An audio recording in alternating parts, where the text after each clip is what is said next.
We are inside the first gas chamber, Auschwitz I.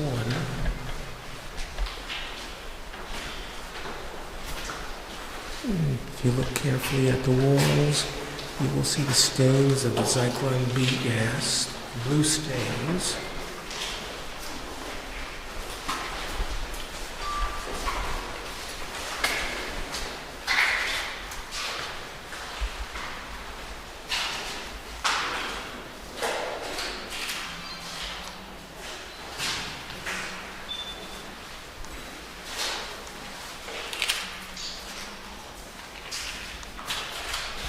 You can see the holes for the Zyklon B right up here above me. And if you look carefully, you can see the tinge of blue in some places from the Zyklon B gas. But this is where they drop the pellets down from those openings in the ceiling. And as soon as the Zyklon B pellets hit the air is when they started to take effect.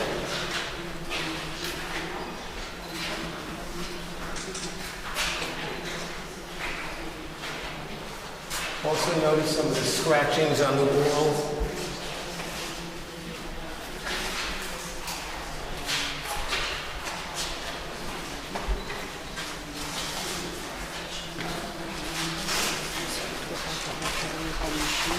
From there, we move into the crematorium.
Those were used, if you notice they're on tracks, they were used to roll them up. They'd pile corpses on there and roll them right up to the door of the oven.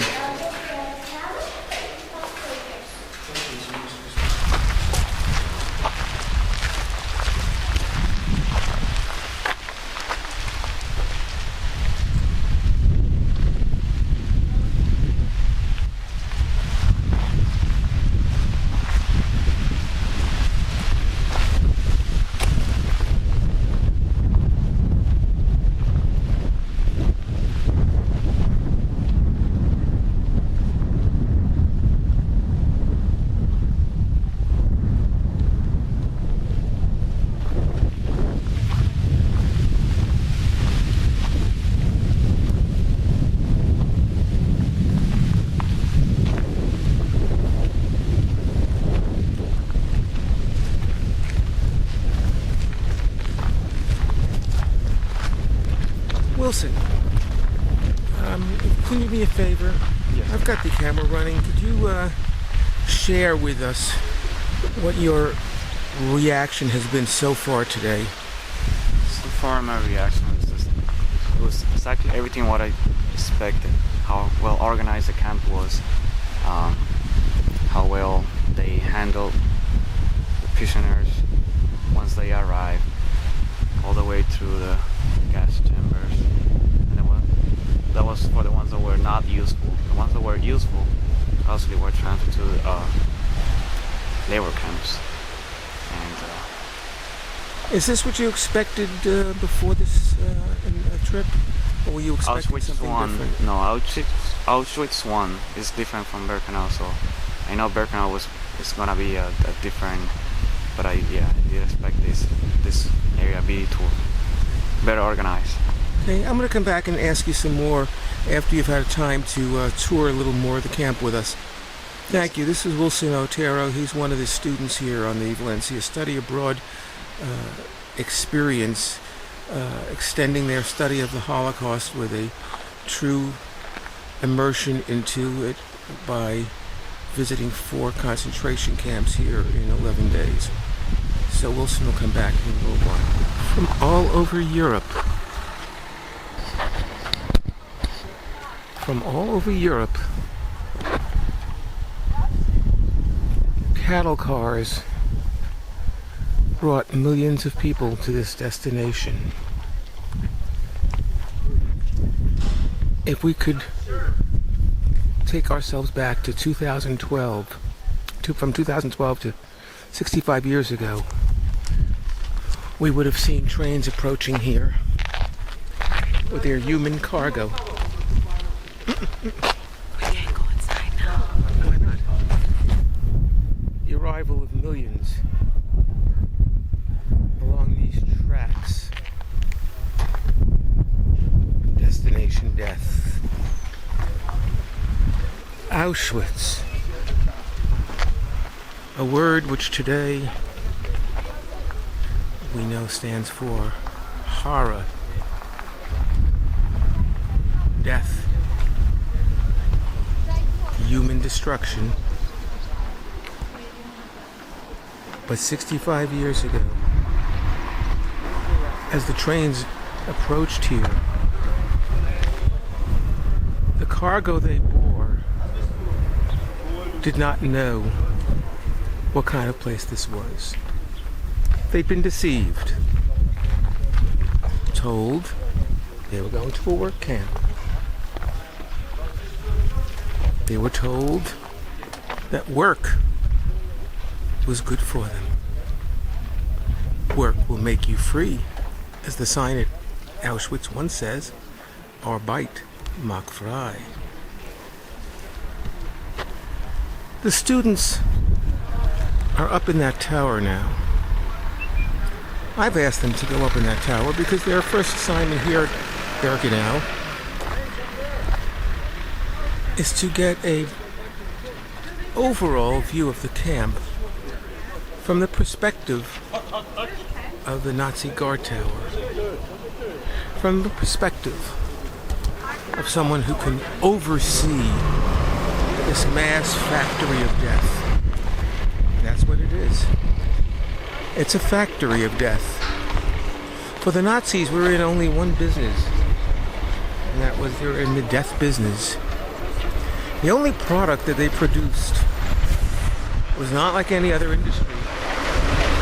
This product, the byproduct, all their efforts, smoke in the atmosphere, smoke from human flesh. The infamous gates leading to life or death, but not knowing what the meaning of these gates were at the time. Often the trains approached in the dark of night as these gates swung open. The cars pulled up forward to the area that you're seeing now with those other little guard towers and so on. And you see there's a cattle car on the side rail there. We'll be closer there in a few minutes.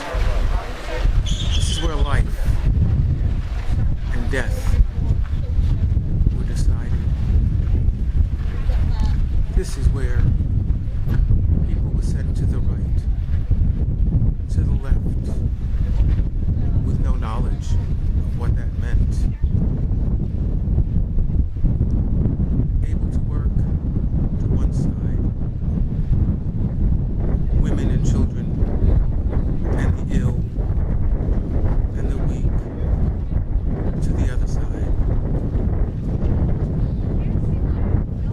eventually, death would trap every one of them. The ones healthy enough would first be slave labor and slowly die over a period of months. The goal of the Nazis was that no one was to live more than 3 months in this place without having starved or worked to death.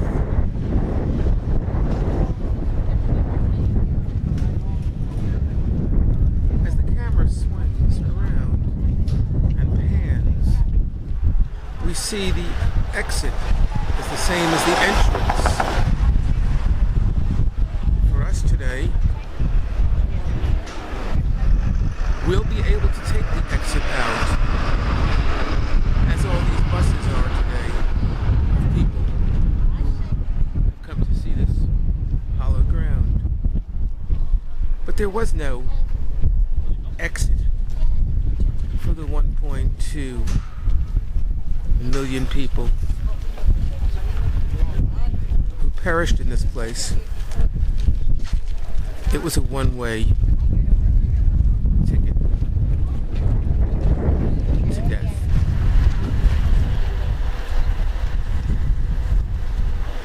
Valencia students, for the first time, viewing the entrance to Birkenau.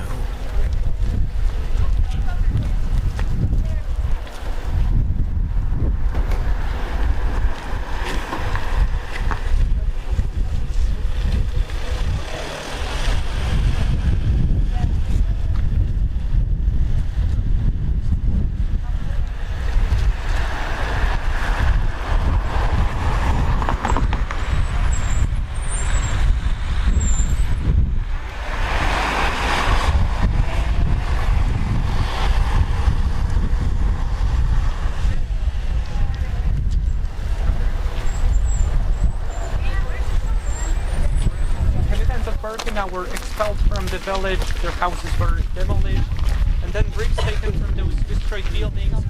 Those bricks were used to build first part of Birkenau. And the first part, it was that one on that side, and that was around 60 brick buildings, most of them built by Russian prisoners of war. When the Germans were coming and more and more people were being sent, the Israel decided to create new sectors in Birkenau. Those new sectors from that side, the wooden buildings like those in the first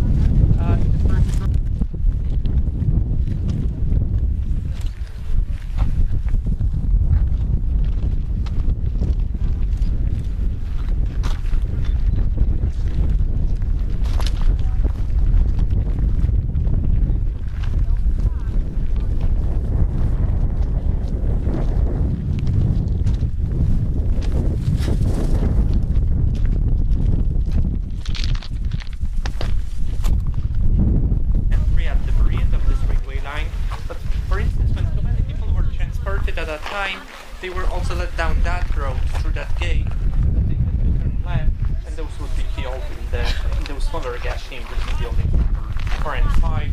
And also right here we have this railway car, and could be even 80 persons inside, transported in a railway car like this.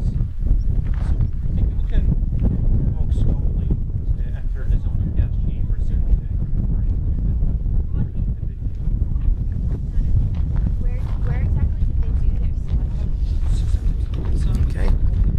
walk slower, this will give us time to absorb what we're seeing and do.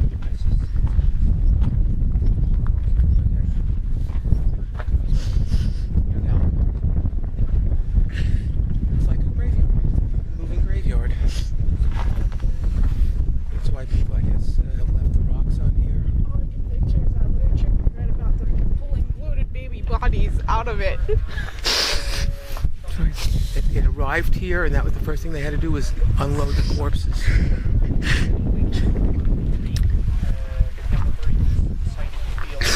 There's like barely any breathing space. What?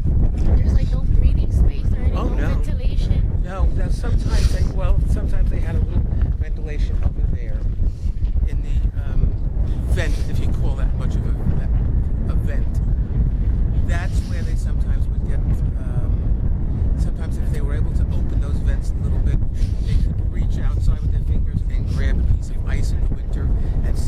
that for water. Around how many people will get fit in one? About 100 people in this car. No bathroom, one bucket probably for the whole thing for 2 or 3 day journey, day and night, in all kinds of weather, with one bucket for everyone. So some people would get sick, some would die, some would go mad in the process.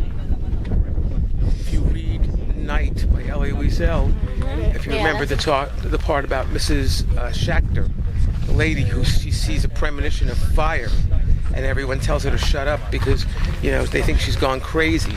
She has this vision of some flames, and she doesn't know what it is, as they go through the ride through the countryside. That was only for those first transports. Then the selection process. 100 people.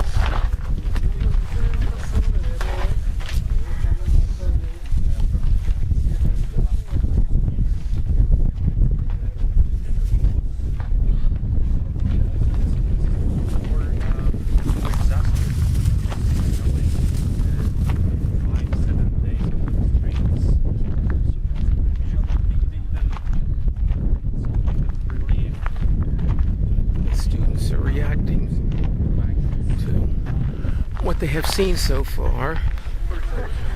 Our students are doing some reflection now, realizing that the tracks on which they stand or sit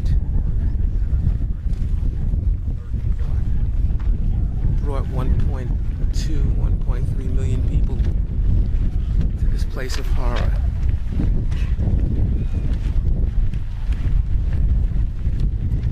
The cattle car behind me is a typical cattle car that would have contained maybe 100 people. Upon arrival here at the selection station, opening that cattle car, some people would be sick, others would have died in the journey. Often a trip of 2 or 3 days, all kinds of weather with no sanitary facilities in the cattle car, other than maybe one bucket for everyone. Cattle cars often became rolling coffins. A lot of changes.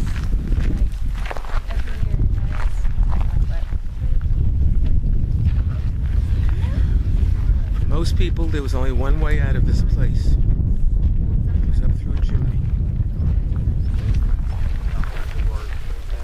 First by directions deliberated. This can be the January survey. Just we're looking for some material for some hard.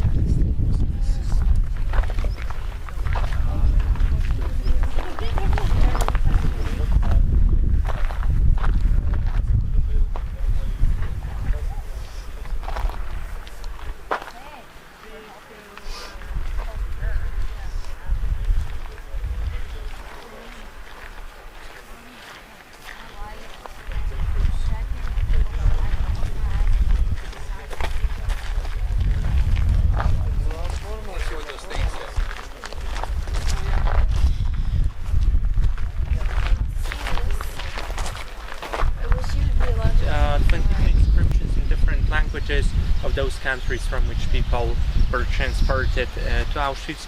So maybe we can stop here for a while. Please walk around this memorial and we'll continue in a few minutes.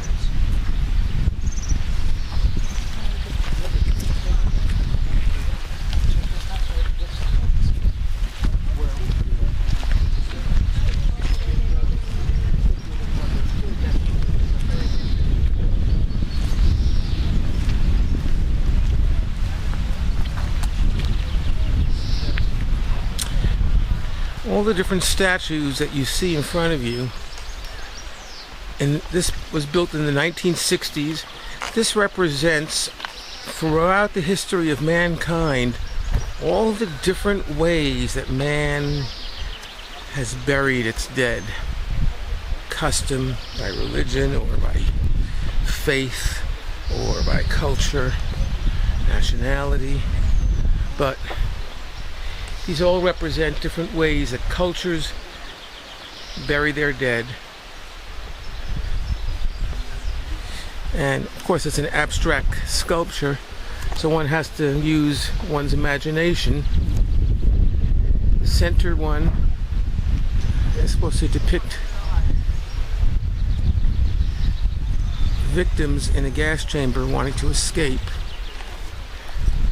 And these are ways that people are buried in different cultures. In the front of the memorial are plaques that were created in various languages by the different nations represented by the 1.3 million people who perished in this place. Doesn't matter if you can understand the language or not, because I think the language is universal. It remembers the people. That's the important part. It remembers human beings.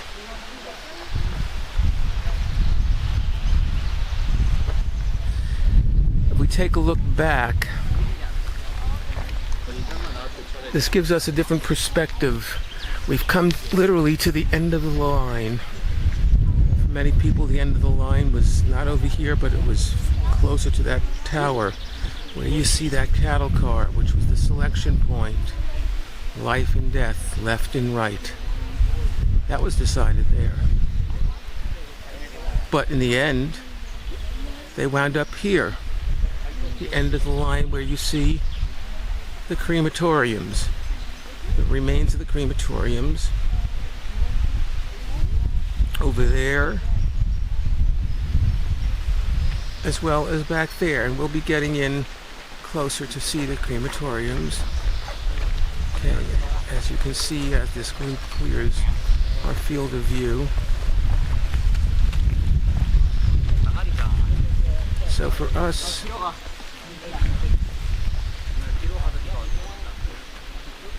there will be an exit out for the victims. By and large, there was one way out of here. And that's where I'm standing. We're here in Auschwitz concentration and death camp on June 27, 2012. We're going to go ahead and recite a few stories from the images of the Holocaust. Just to go ahead and get started. This is Ashley. The first excerpt comes from a story called Stars by a Holocaust survivor, and it retells the experience of Michael Schwartz as he beat the Nazi system. Michael Schwartz arrived in Auschwitz-Birkenau in August of 1944 with one of the last transports from the Lodz ghetto. Though a veteran of this first and last ghetto of Nazi Europe, Michael was in a state of shock when he was shoved out of the cattle car into the Auschwitz kingdom. The railway platform, with its barking dogs, screaming SS men, kicking Ukrainians, and the sorrowful eyes of quick-moving prisoners in striped uniforms, inspired terror, hopelessness, and a strange wish to get it over and done with as quickly as possible. Before he realized what was happening, he was separated from his family and was led away in the opposite direction with a group of young men. The men marched beneath a barrage of leather truncheons near the edge of flaming pits where people were tossed alive. The air was filled with sulfur and the stench of burning flesh. A few hours later, his hair was shaven, his body stinging from the disinfectants. Wearing a striped, oversized uniform and a pair of skimpy, broken clogs, Michael, along with hundreds of young men, was led off to a barracks. There in the barracks, he found a cousin from whom he had been separated earlier at the platform. Only after looking at his cousin did Michael realize the transformation that he himself had undergone since his arrival on that accursed platform. That night in the barracks, the cousins promised each other never to part again. It was the first decision Michael had made since his arrival in Auschwitz. Michael quickly learned the realities of Auschwitz. Survival depended on one's ability to organize anything and everything, from an additional sip of coffee to a better sleeping place on the three-tiered wooden planks. And of course, one had to present a healthy and useful appearance if one hoped to pass selections.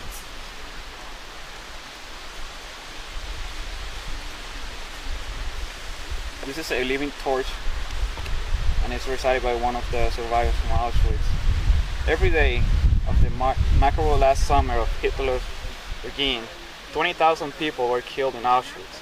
The crematoria were unable to burn all of the dead who were being gassed in Auschwitz. Large ravines were excavated next to the crematoria. The dead bodies were thrown into them, and then they were doused with benzene and set on flame. The flames lit up and the sky was turned red by the giant fire. At night, the entire scene looked grotesque. We would go out to the front of the block and stare at the redness sky. We were not so much mesmerized by the flames as by the sea of human blood. Burning human flesh gives off a sweat, choking odor that makes you feel faint.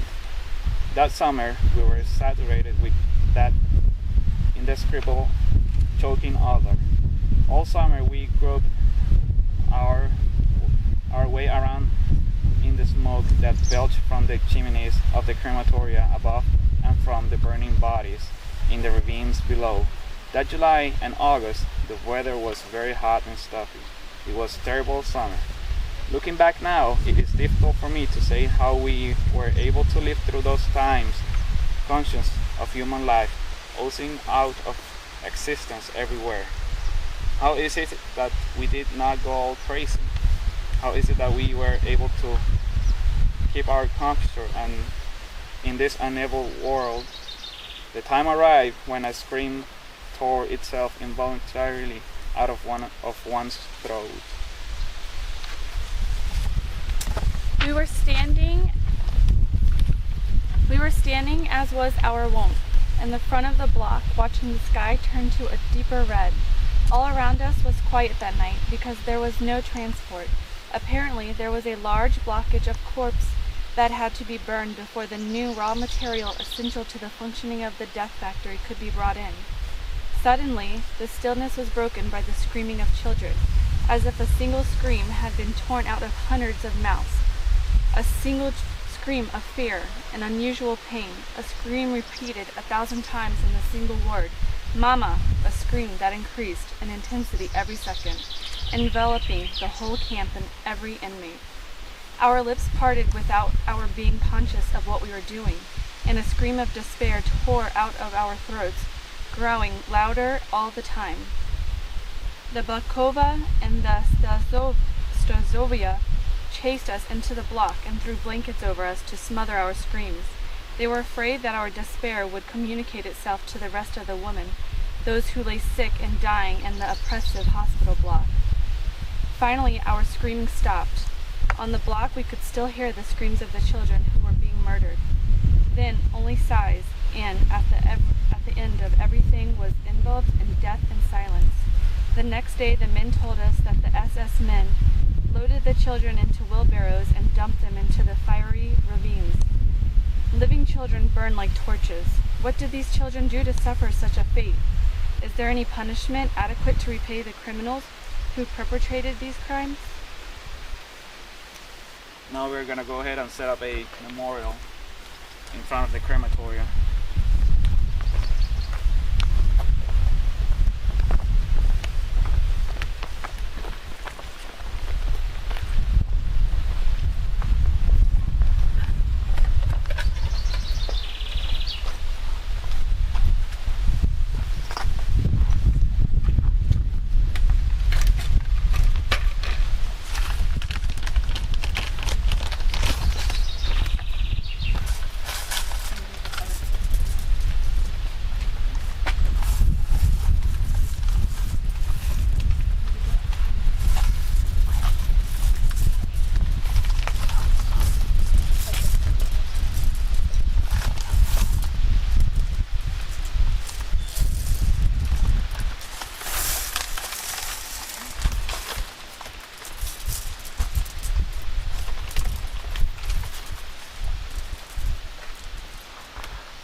Thank you.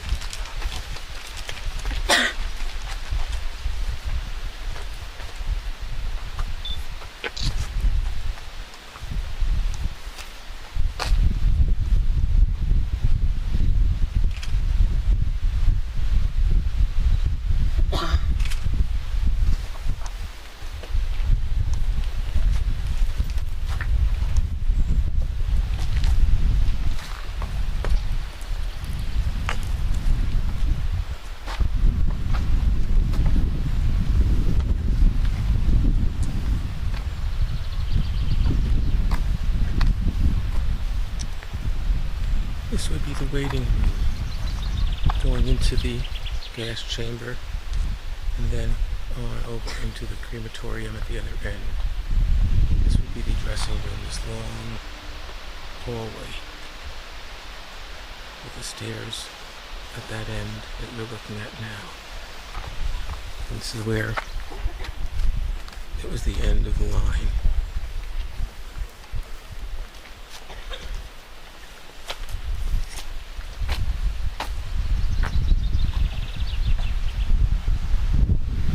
You can also see the stairs coming down here.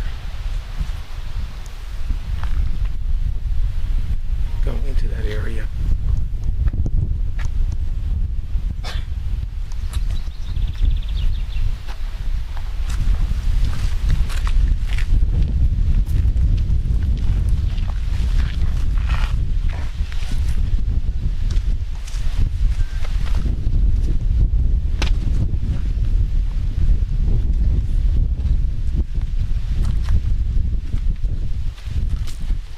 Down these steps into the changing area, gas chamber ahead, crematorium behind that. Often the crematorium ovens were up a level. Bodies had to be put on a lift and brought up from this lower level to the level where the crematorium ovens were. As we now move to the reception area, very often known as Canada in the literature.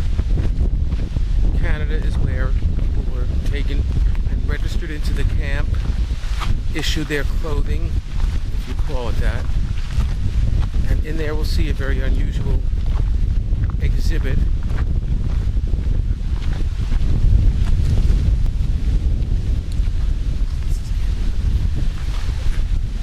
Canada is the building that we're heading towards now, the reception area.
Human ash disposed of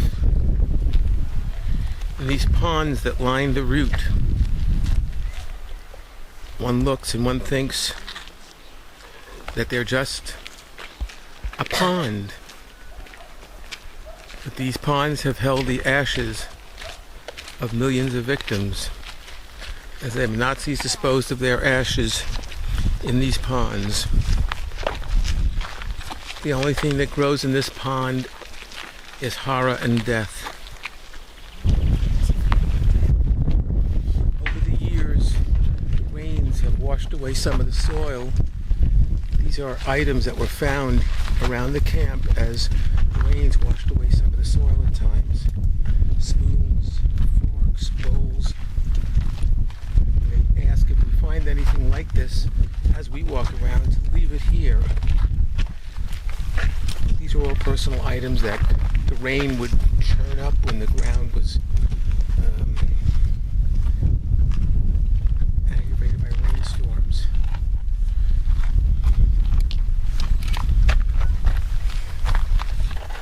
Is all that still remains? Maybe we can walk back and enter that main registration. These headstones commemorate, they remember the men, women, and children who fell victim to the Nazis. Their ashes lie in this pond. Zachor, remember.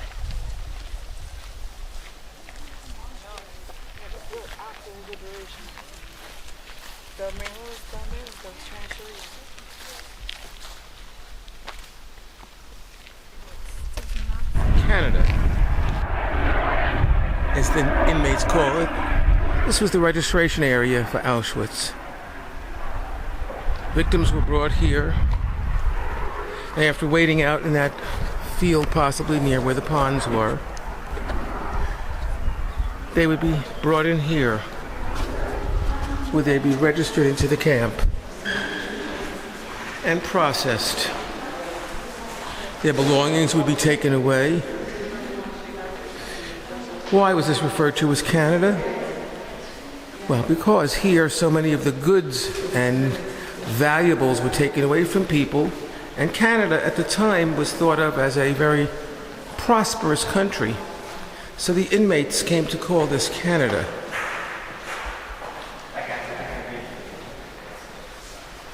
This is also where their clothing was disinfected. Their camp dresses were disinfected, new ones would be issued. Not necessarily the same garment. Today we see an exhibit here. But 65 years ago we would have seen lines of people not understanding quite what they were in store, what was in store for them. Do you know what this room is? This isn't it. In this room, prisoners assigned to the Canada Commando searched clothing and luggage confiscated from Jewish victims who had arrived at the camp. But this room's different. Clothing items would be searched. You see here a display of those kinds of items that would be found among the average person, including pictures of loved ones.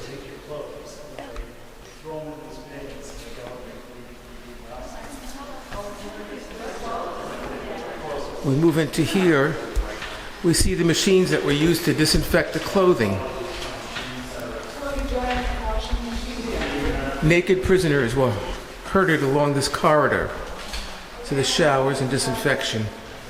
Clothing confiscated from Jewish victims were taken from prisoners during the sporadic camp delousing operations, was disinfected in the chambers and autoclaves that you see in front of you. Special bins with special kind of racks and special machinery for disinfection and steam cleaning clothing. We see some of those larger machines here where clothing was placed into these machines and brought out supposedly in a disinfected state.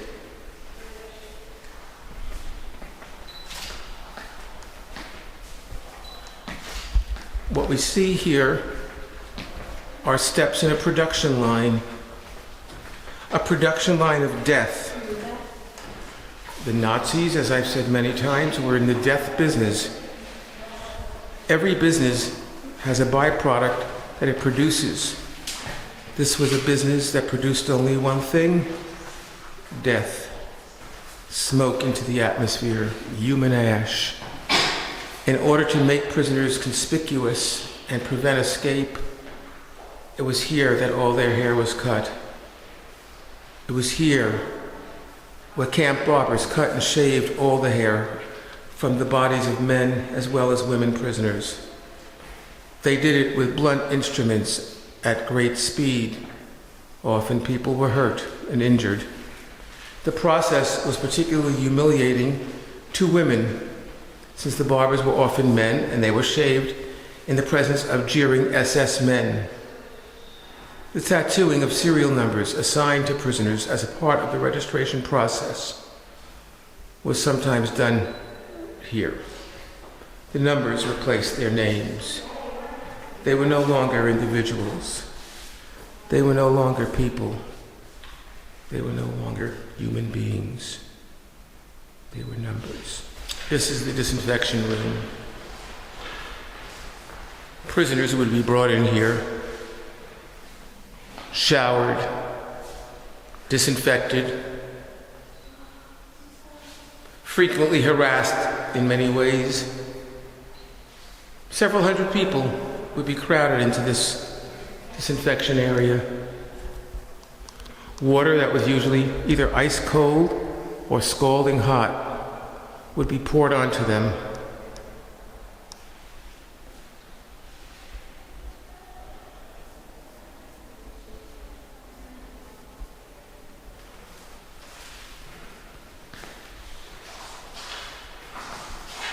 The shower heads were in the ceiling. Prisoners usually received neither soap nor towels. After the shower, it was into the next room to dry off.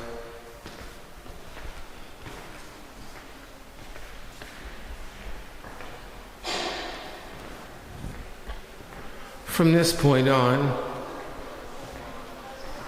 prisoners were assembled in this room, naked and wet, standing, sitting on the concrete floor, exposed to the drafts of winter. They waited as long as several hours for the distribution of special camp clothing that would finalize the process, making them prisoners of Auschwitz. Eventually, they would be driven down this corridor you see, to the room where they were given their camp clothes. We see here the machines and a picture of prisoners operating the equipment in which clothing was disinfected by means of simple steam. Large vats where clothes would be placed for steam cleaning. As we move down this corridor, we see some more machines. As the picture tells us, these prisoners are operating the chambers in which their clothing was disinfected by hot air. So it was steam and hot air that was often used to disinfect clothing. During the induction process into this death camp,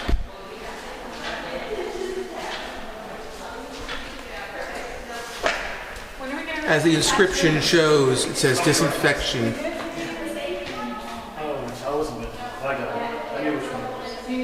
In this room, we see the pictures, the individuals. There's not enough room here for 6 million people, 6 million pictures, 6 million names, 6 million dreams, 6 million hopes of a life that would never be.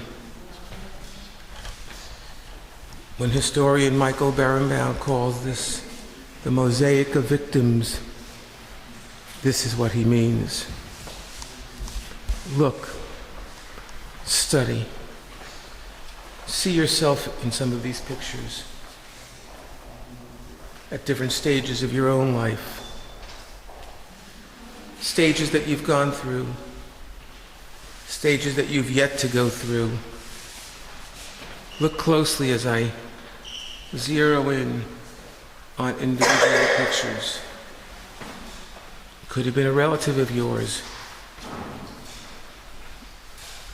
There, by the pure luck of chance, it could have been you. This could have been your grandmother, old but jolly, smiling and happy. This could have been a Hasidic scholar. This could have been a boy just making his bar mitzvah. This could have been a baby whose mother had all kinds of dreams and hopes for this new child.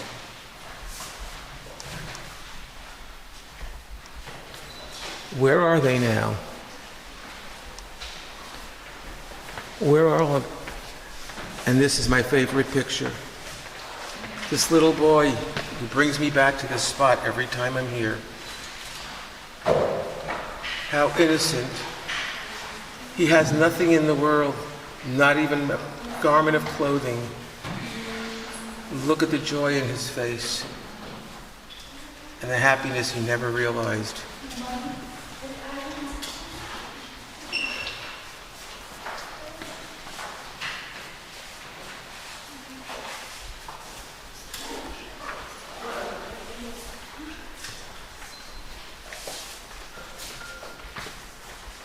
Who's this little girl?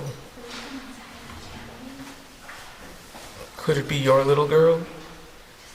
Could it be you? Could it have been your cousin?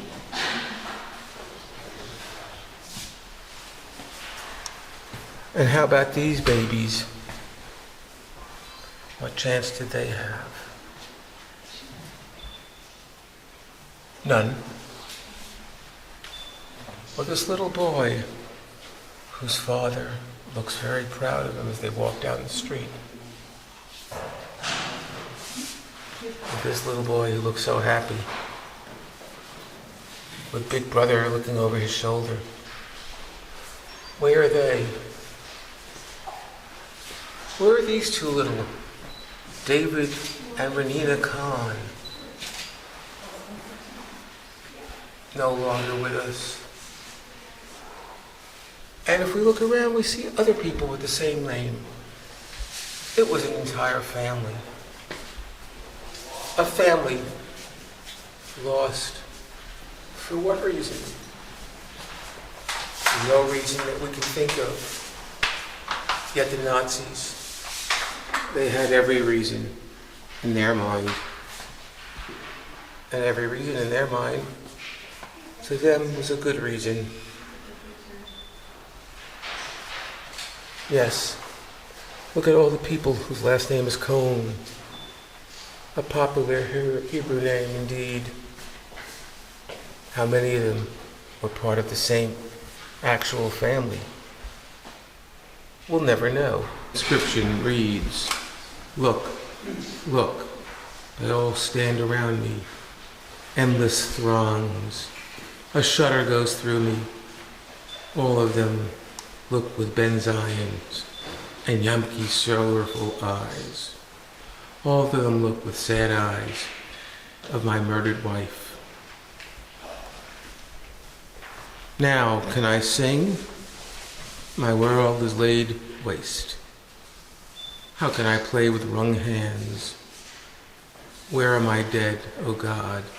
I seek them in every dunghill, in every heap of ashes.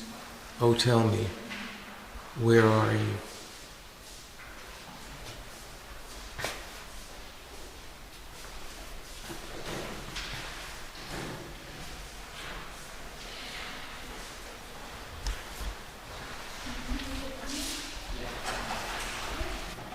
Where did your life go?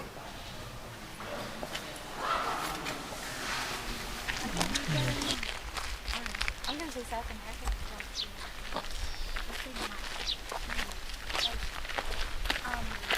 What's left of the crematoriums?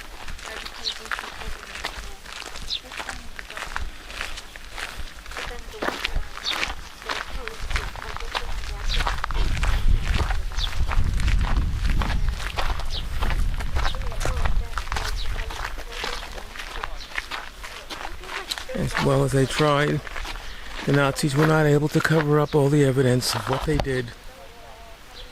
The remains of the crematorium still sit.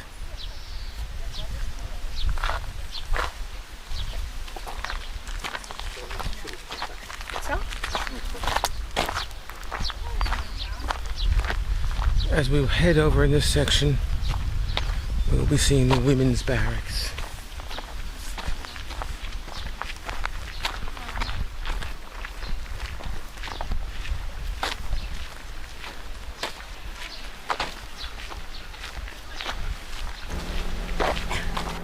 The women's barracks of Birkenau. Along this corridor will be some barracks in which women were housed.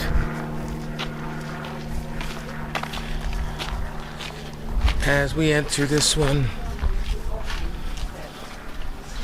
we will see what the conditions were. This was the women's barracks.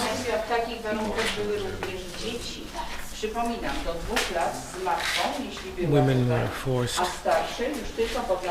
to sleep on what appear to be shelves. Several women, 4, 5, 6 women at a time. Proszę Państwa, dorośli więźniowie starali się jakoś zaopiekować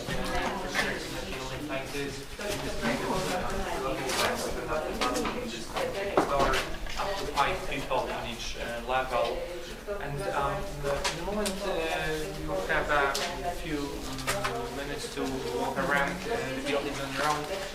By the entrance you can find 2 rooms.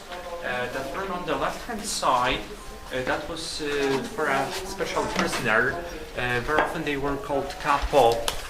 They were in charge of every working group or in charge of every building. They were selected because not many guards were here. Only around 2,000 guards in Birkenau at that time and 20,000 prisoners. So they always had those capos to help them. It was not only capo, they created some deeper system. Ordinary prisoners were at the very bottom and they were known by capo's helpers. And capo and justice guard was at the top controlling them all. So those capos, those supervising prisoners, they always slept in the first room on the left-hand side by the entrance. And that room that is on the right-hand side by the entrance, that was storage of bread given to those prisoners after 19 days when they were back in their buildings. After those evening roll calls, they could take a piece of bread from that room. Maybe.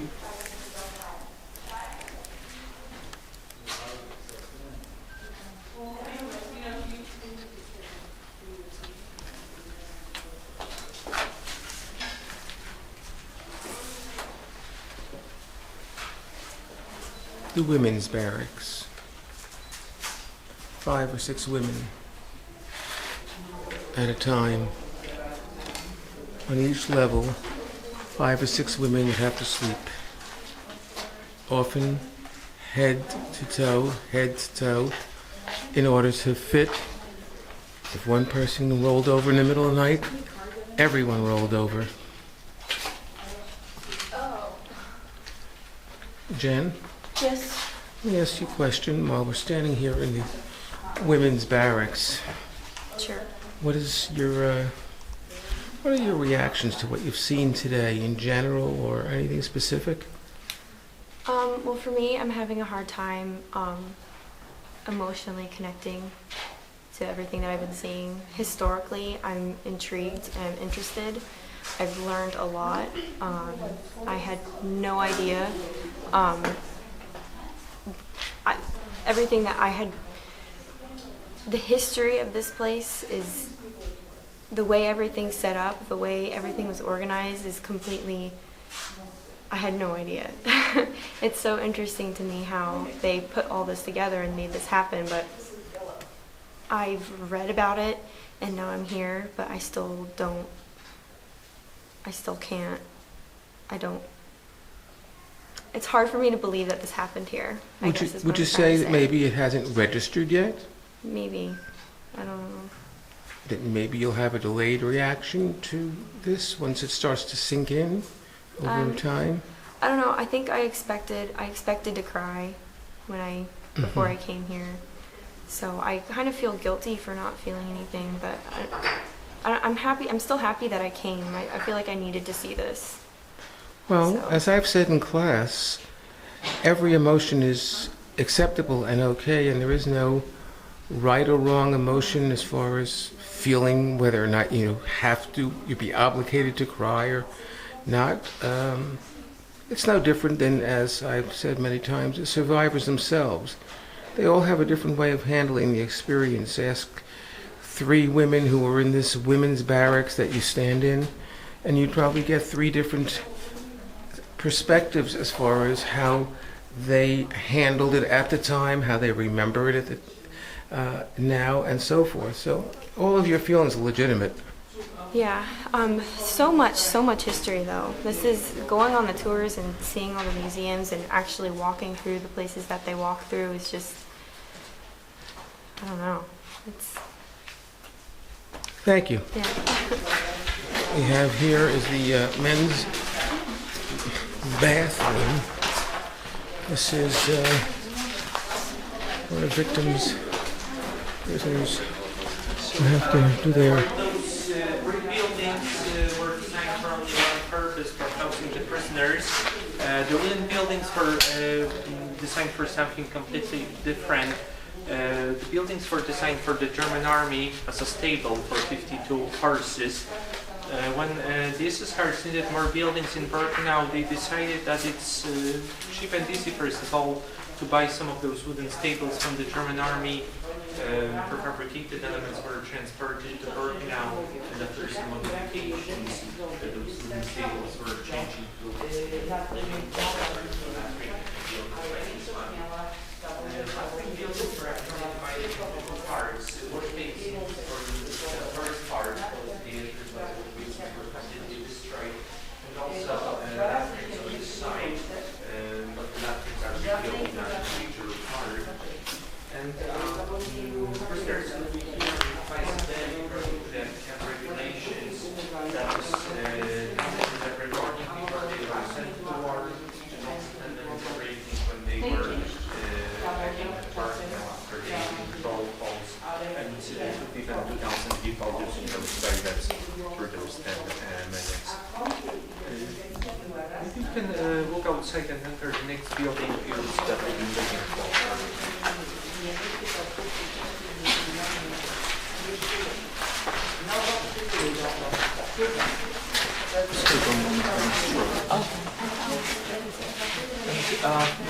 Here we have these 2 pictures taken by the Russian army right after Birkenau was liberated, and you can see those living conditions in this camp. Here in a wooden building, it should be around 400 to 450 people. But when it was around 90,000 prisoners in Birkenau, sometimes when 600 people slept in a building like this. With those 600 prisoners in the building,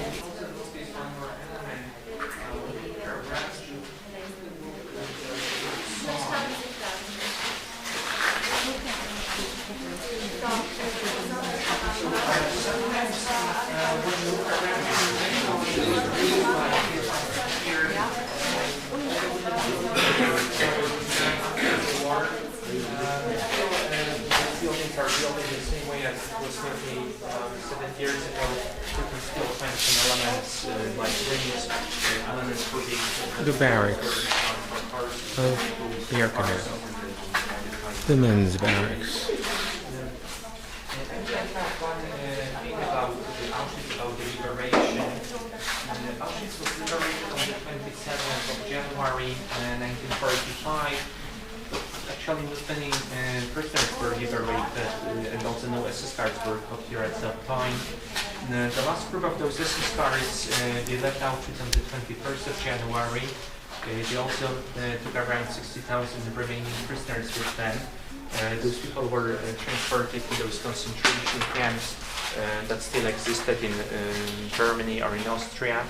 And it was only around 10,000 prisoners left in Auschwitz on the 21st of January, but only around 7,000 prisoners were still alive after just 6 days.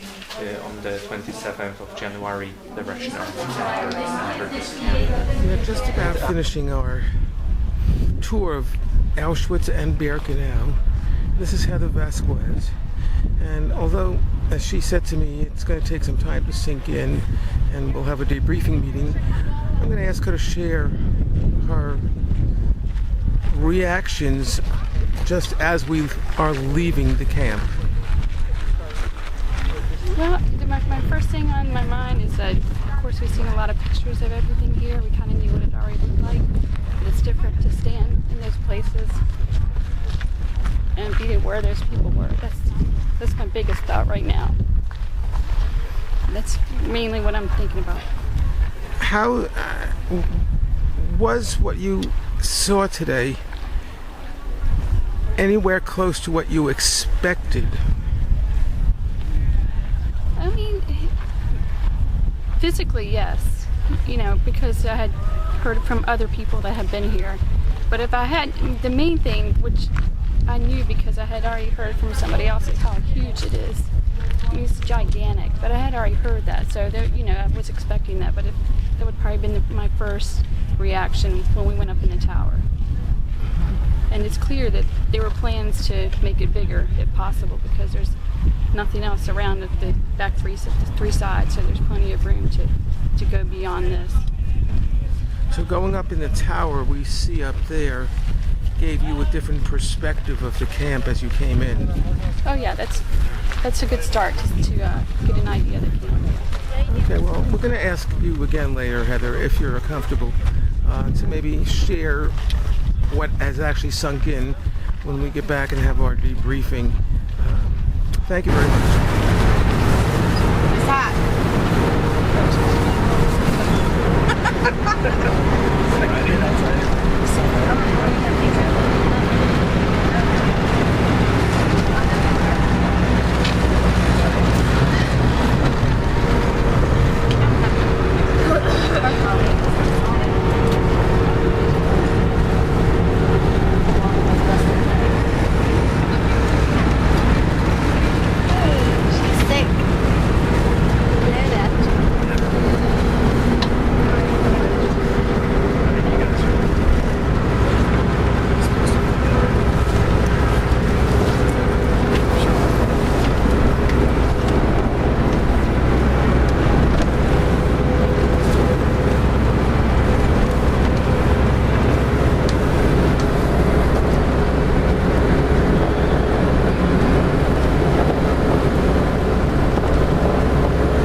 Back from Auschwitz Birkenau. We've spent an entire day visiting this death camp. Students are now preparing for their debriefing session, which we'll have back at the hotel. They're doing some reflection as we drive through the Polish countryside on the way back to Krakow.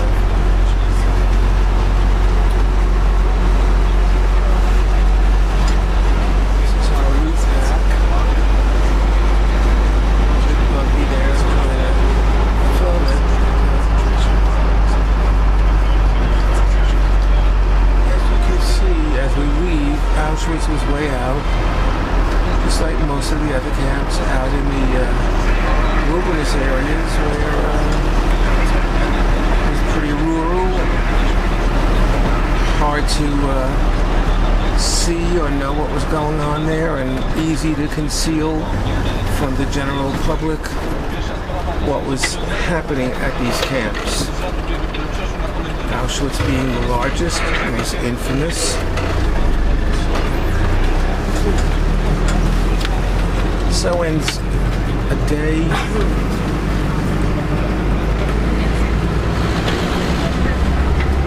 at Auschwitz concentration camp.